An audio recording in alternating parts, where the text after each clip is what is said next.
For 356, these two boxes are going to help you lay this out.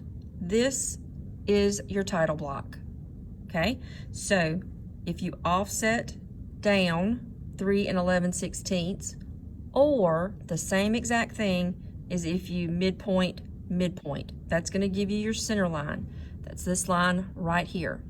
Do not put the center line up and down. Do not put that midpoint, midpoint line, because then that's going to confuse you.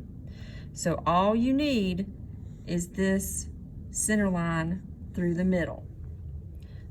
Once you do that, you're going to take your title block line and you're going to offset 1 1/8, offset 1 1/8.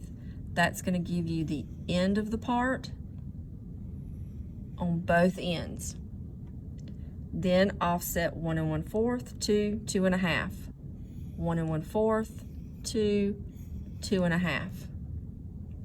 Tells you to offset up and down 2 1/4, up and down 2 1/4, and then you just need to put in some circles and connect your lines.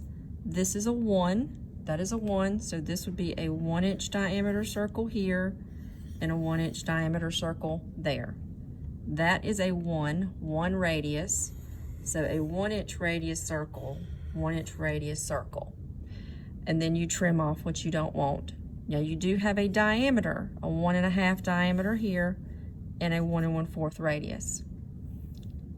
You have an angle, just offset over a 1/2 inch, set your polar to 45, draw the angle down. Do the same thing at the bottom. Leave all of the center lines. All of the center lines must stay. This you can erase, but make sure you clean these up with your grips and pull them in, but you need to leave all of the center lines.